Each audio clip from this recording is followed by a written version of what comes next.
J'ai un torticolis là. Je me dis même pas bonjour tellement je suis impatiente de traiter ce sujet. On commence.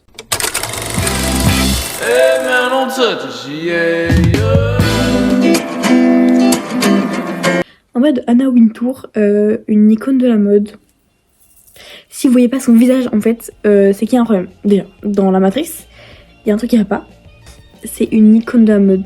Parce que de 1, c'est plus de 30 ans qu'elle est directrice artistique de Vogue America. Déjà, on l'applaudit.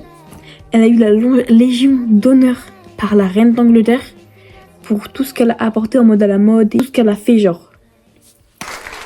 J'ai oublié de dire aussi que c'était elle qui était à l'origine du Met Gala.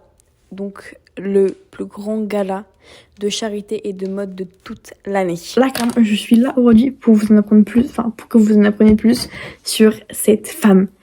Elle est à l'origine de mon film préféré, Le Diable s'habille en Prada. Ceux qui l'ont vu et qui n'ont pas trouvé le lien avec Miranda Priestly, vraiment regardez cette vidéo. Conseil d'amis. Donc on va commencer par là où elle a commencé sa naissance. Elle est née en Angleterre le 3 novembre 1949. J'ai un souci avec les dates. Elle vient d'une famille assez bourgeoise parce que son père il est rédacteur en chef de London Evening Standard. C'est quelqu'un déjà dans le milieu. Donc elle a toujours un peu baigné dans le journalisme. Elle a toujours été aussi passionnée de mode, donc ça a fait que depuis toute petite elle veut devenir rédactrice en chef de chez Vogue.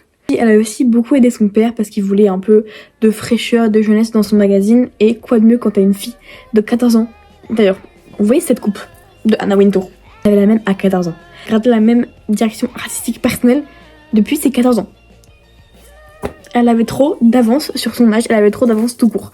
On va parler un peu du coup de l'école parce que quand t'as 14 ans tu vas à l'école. Et ça n'a pas été très facile, c'était assez fructueux. Elle a vraiment trouvé sa place dans le milieu de l'école, et pas vraiment cachée d'ailleurs. Et par exemple, à un moment, elle était dans une école où il y avait des uniformes et elle avait raccourci sa jupe. Et carrément, la directrice, elle l'a pris par le callback, elle l'a emmené dans le bureau, elle l'a défoncé. Enfin, c'est peut-être rien dit comme ça, mais en fait, pour l'époque, années 60, même pas années 50, 60, c'était vraiment quelque chose en fait. C'est que tu condamnes les règles alors qu'il n'y a pas de règles. C'est elle qui a créé les règles en fait. 16 ans, c'était un peu logique qu'elle arrête l'école pour faire stage chez Harold. Et c'est un peu les grands centres commerciaux de mode, en mode printemps, les Galeries Lafayette, c'est un peu comme ça. C'est pas, ils lui ont dit, tu vas aller à l'école. Tu vas pas juste faire un stage, tu vois. Et elle a fait une école de mode. Elle a arrêté très vite parce qu'elle a dit aussi que la mode ne s'apprend pas. Trop d'avance. Du coup, elle devient vendeuse chez Biba. C'est un grand magasin assez important dans les années 60-70 en Angleterre. Et un truc que j'ai pas précisé, c'est qu'elle savait depuis toute petite qu'elle deviendrait rédactrice en chef. Elle le savait en fait. Quand tu pars avec des ambitions, déjà t'as une longueur d'avance sur les autres. Du coup à 20 ans, elle devient assistante pour le magazine Harper & Quinn. Elle rentre un peu dans le milieu du journaliste et ça a quand même tenu 5 ans. Elle a tenu la meuf. Mais au bout de 5 ans, elle a été virée. Parce qu'elle a clairement dit à sa patronne qu'elle voulait son taf. Un peu osé. Du coup, à 25 ans, elle se casse à New York avec son mec pour trouver un taf.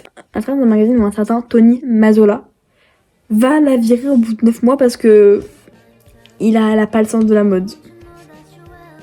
Si il savait, et s'il savait aussi qu'il allait perdre l'award du meilleur rédacteur en chef, que c'est Anna Wintour qui allait gagner. Du coup, elle va travailler chez Viva et elle en est pas trop fière parce que c'est un magazine qui est rattaché à un autre magazine érotique et même celui-là, il est un peu érotique. Enfin, on trouve des témoignages et des photos assez explicites en fait. Enfin, pas non plus sexuelles, mais très érotiques quoi. Et elle s'en cache un peu parce que c'est aussi l'époque où, à 29 ans, on lui demande de quitter son taf parce qu'en fait, le magazine marche pas, du coup, il s'arrête. Et elle se fait aussi quitter. Et du coup, elle a 29 ans, elle est seule, sans métier. Et du coup, elle se demande un peu ce qu'elle va faire de sa vie parce que le temps il passe et elle a l'impression de ne pas avoir avancé. Dans le magazine, mais ça n'a pas trop marché. Et là vient où la roue tourne. Elle ne travaille pas encore chez Vogue, mais elle travaille chez New York. C'est là où sa carrière, elle va prendre un tournant.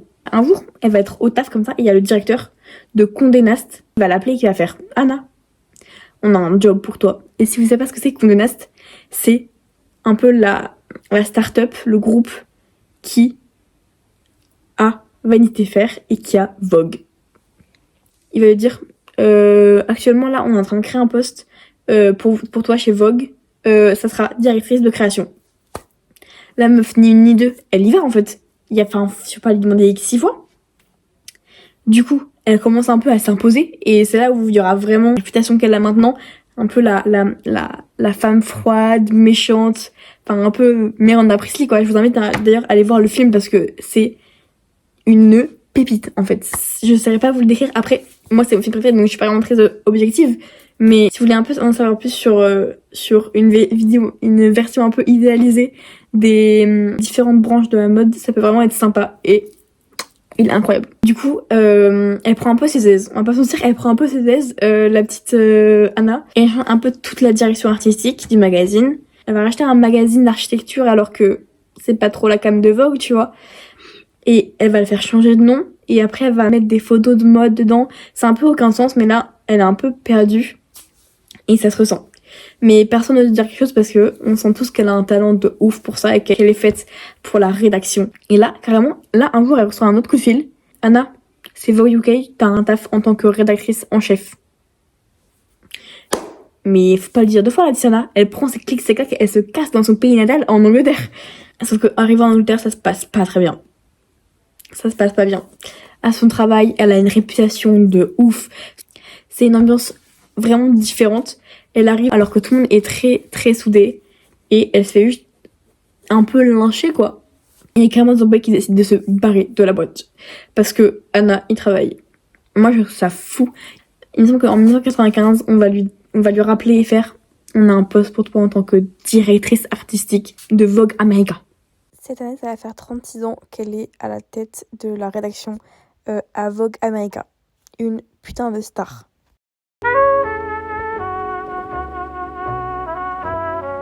Anna, on va pas se mentir, elle a pas une image toute lisse. On va parler assez rapidement de polémique parce que c'est pas du tout le sujet principal. On va parler d'une polémique qui est... C'est surtout qu'en fait, on remarque beaucoup que dans les magazines Vogue, il y a une manque de représentation. D'après ses collègues, dans la boîte, elle a un peu une mentalité assez coloniale où elle privilégie les blancs des noirs.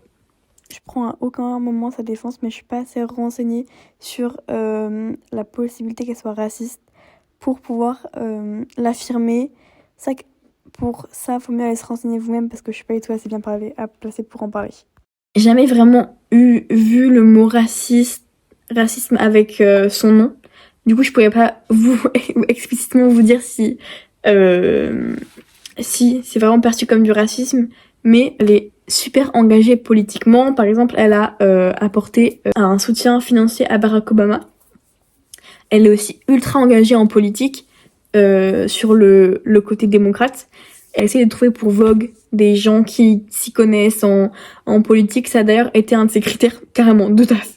Si tu connaissais pas, tu pouvais pas rentrer. On remarque que des fois dans les couvertures, il y a une sorte de similitude avec ses idées politiques.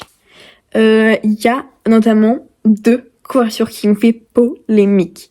On va d'abord parler celle de LeBron James qui pose un peu comme les images supra racistes qui font référence à un gorille en fait. Et aussi celle de Naomi Campbell parce que Vogue c'est un magazine par mois et celui de septembre il vendait toujours plus. On n'a jamais su pourquoi ils vendaient toujours plus. Alors Anna elle a décidé en fait de mettre Naomi Campbell, donc une mannequin noire, sur la couverture de septembre, c'est-à-dire celui qui vend le plus. Et Naomi Campbell, elle était posée en tant que mannequin, elle était noire mais elle était connue. Ça n'a pas vraiment plu. J'ai lu un article qui disait que Anna avait envoyé un mail à ses équipes en disant qu'elle soutenait la cause afro-américaine et que si elle aurait pu à un certain moment montrer l'inverse, elle s'en voulait parce que c'est pas du tout ce qu'elle voulait faire et au contraire elle est ultra engagée dans cette cause et voilà quoi.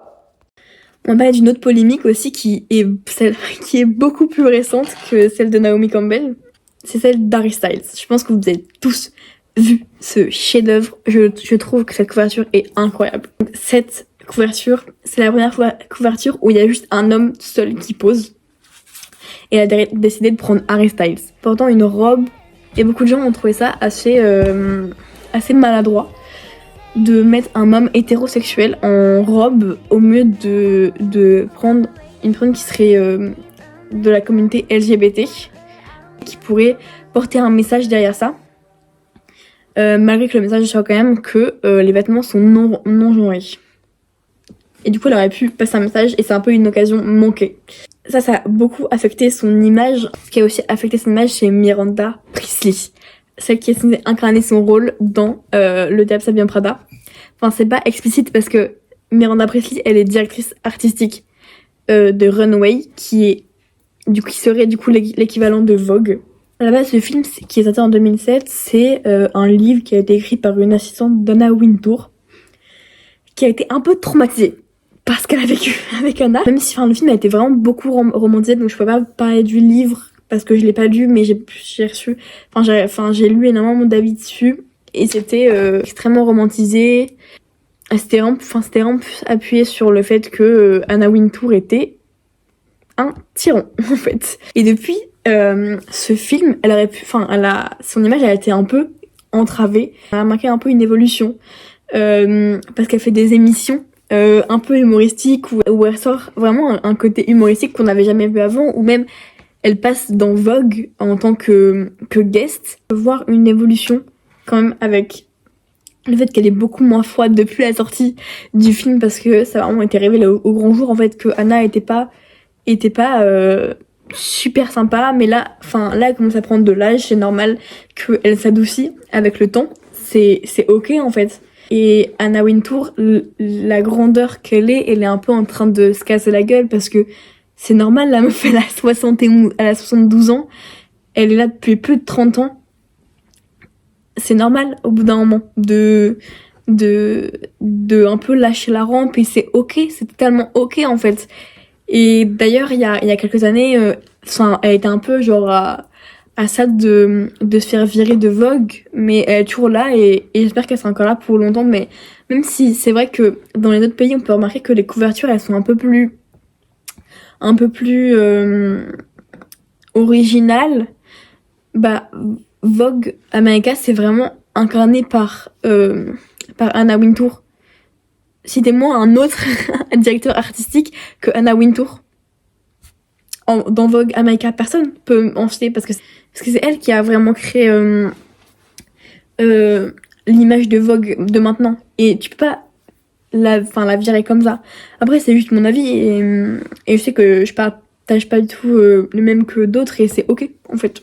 J'espère qu'elle sera encore là du coup pour des années, parce que comme elle a dit sur Vogue, elle croit pas aux tendances en fait. Elle aime même pas comment elle s'habille et elle juste que, elle dit si vous n'êtes pas d'accord avec moi, c'est normal. On n'a pas le même style et c'est juste normal en fait qu'on s'habille pas pareil et qu'on soit pas tous d'accord, parce que c'est ça la magie de la mode. Je dois être comme une femme passionnée. Et je pense que si ça aurait été un homme, on n'aurait jamais fait autant une polémique sur sa personnalité. Parce que juste, elle avait besoin, dans les années 60-70, de se forger un caractère, parce que c'est une femme en fait. Et c'est triste de dire que si elle aurait été un homme, on n'aurait pas vu aussi sèche qu'on la croit. C'est un peu triste, mais c'est un peu la réalité. Je fais cette mini vidéo pour les deux qui doivent rester, parce que j'ai envie de parler d'une polémique qui s'était passée aussi, parce qu'elle s'est toujours revendiquée en tant que grande féministe, et il y avait eu deux personnes qui étaient passées dans le magazine qui avaient été accusées d'agression sexuelle, et elle s'était pas t'as capté, genre elle avait rien fait. Et en fait, ce qu'elle était en train de les enlever, de les bannir du magazine. Et ces deux personnes, c'était Mario Tesnido